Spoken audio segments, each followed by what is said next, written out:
आज हम जैन दर्शन की आत्मा की अवधारणा पर चर्चा करेंगे। जैन दर्शन आत्मा को एक भावात्मक प्रत्यय के रूप में स्वीकार करता है।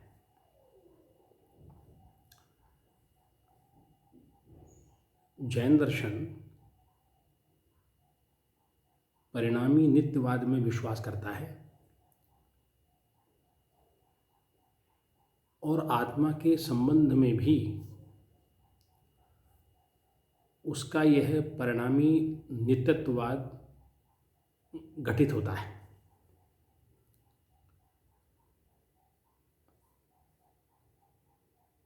द्रव्य की दृष्टि से वह आत्मा को नित्य मानता है और पर्याय की दृष्टि से वह आत्मा को परिवर्तनशील मानता है।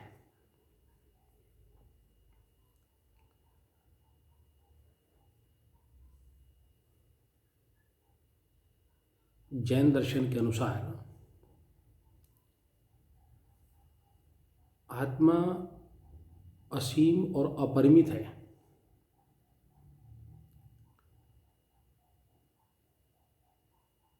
और प्रत्येक शरीर में अनेक है। जैन दर्शन आत्मा के अनेकत्व में विश्वास करता है। वह आत्मा को अमूर्त मानता है। वह कहता है कि आत्मा इंद्रियों और बुद्धि का अधिष्ठान है।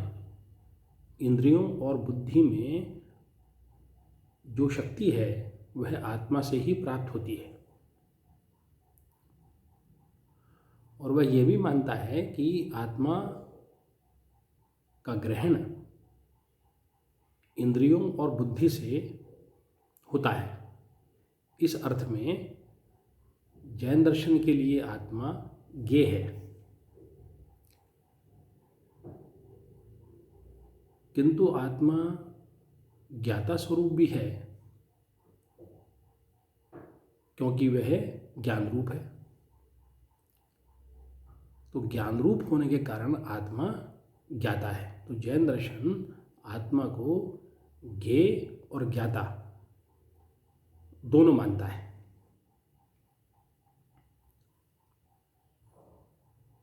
वह कहता है कि आत्मा अनेक रूप है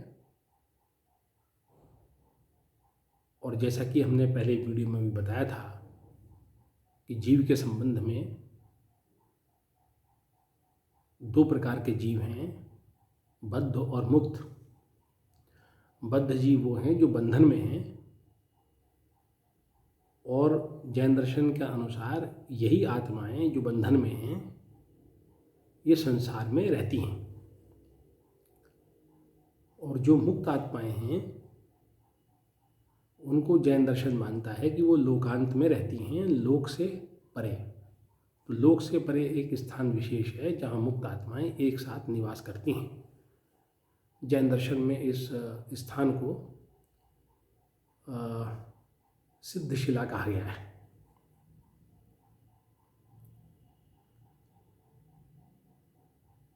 जैन दर्शन आत्मा को चैतन्य स्वरूप परिणामी मानता है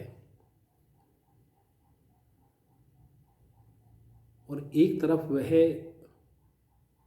आत्मा के नित्यत्व स्वरूप को अक्षुण्ण रखते हुए उसको विभिन्न अवस्थाएं प्राप्त करता हुआ भी मानता है।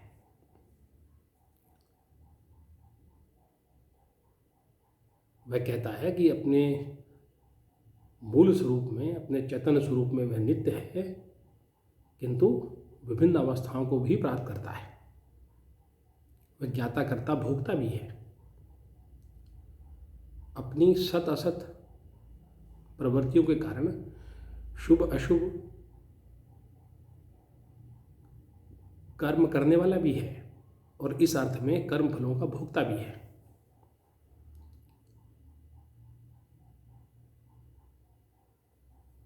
जैन दर्शन कहता है कि यह आत्मा असीम और अपरिमित है और न यह अणुरूप है और न ही विभु यानी व्यापक है। न तो विभु रूप है, न अणुरूप है, बल्कि जैन दर्शन आत्मा का जो परिमाण है वो मध्यम मानता है कि आत्मा मध्यम परिमाण युक्त है। वह जैसे शरीर में रहती है वैसा ही आकार ग्रहण कर लेती है।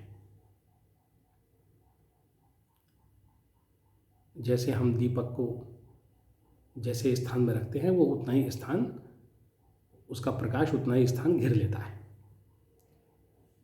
इस प्रकार एक चींटी के शरीर में आत्मा चींटी जितनी और एक हाथी के शरीर में आत्मा हाथी जितनी होती है। तो शरीर के साथ चैतन्य रूप आत्मा का संकोच और विस्तार होता है, ऐसा जैन दर्शन मानता है। और इसीलिए सांसारिक अवस्था में शरीर और आत्मा में अभेद प्रतीत होता है। ऐसा लगता है कि ये एक ही हैं। और ये अभेद इस प्रकार से लगता है कि जैसे तिल और तेल का संबंध होता है, जैसे पुष्प और गंध का संबंध होता है। तो जैसे वो एक लगते हैं, ऐसे ही शरीर और आत्मा का इस प्रकार से अभेद प्रतीत होता है।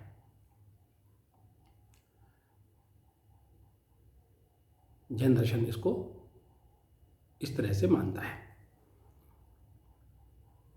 उसका ये कहना है कि अपने मूल स्वरूप में तो यह अपरिमित, असीम और चैतन्य स्वरूप ही है। जैन दर्शन यह भी कहता है कि यद्यपि यह अमूर्त है, लेकिन फिर भी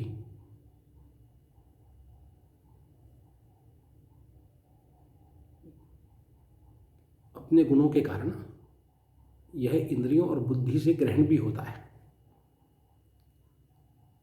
जो शरीर में चेष्टाएं पाई जाती हैं, उन चेष्टाओं के आधार पर हम शरीर में आत्मा की वर्तमानता का ग्रहण करते हैं। जो जड़ शरीर है उसमें चेष्टा कहाँ से उत्पन्न होती है? कोई चेतन पदार्थ द्वारा ही, चेतन द्रव्य द्वारा ही ये चेष्टाएं उत्पन्न होती हैं। इस अर्थ में शरीर में चेष्टा को देखकर, चेष्टा संबंधी क्रियाओं को देखकर आत्मा का ग्रहण होता है। यह मूल स्वरूप में चैतन्य स्वरूप असीम और अपरिमित है, अनंत है, अनंत ज्ञान संपन्न है, किंतु शरीर में आने के बाद बंधन में आने के बाद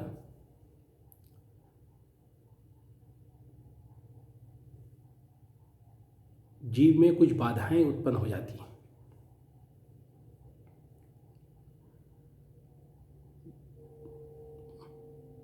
जैन दर्शन कर्म को पौद्गलिक मानता है और ये मानता है कि जब पौद्गलिक कर्मों का जीव में प्रवेश हो जाता है तो अज्ञानवश जीव बंधन में आ जाता है, क्योंकि अज्ञान के कारण ही उसमें पौद्गलिक कर्मों का प्रवेश होता है।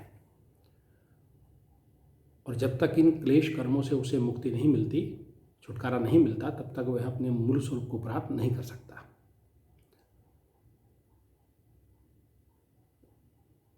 जैन दर्शन यह मानता है कि आत्मा अनंत चतुष्टय संपन्न है। वह उसमें अनंत ज्ञान है, अनंत वीर्य है यानी सामर्थ्य है, अनंत दर्शन है, अनंत आनंद है। तो जब वह समस्त बाधाओं को दूर कर देता है, कर्मों से पूर्ण रूप से उसे छुटकारा मिल जाता है, तब वह अपनी अनंत चतुष्टय संपन्न अवस्था को प्राप्त कर लेता है। धन्यवाद।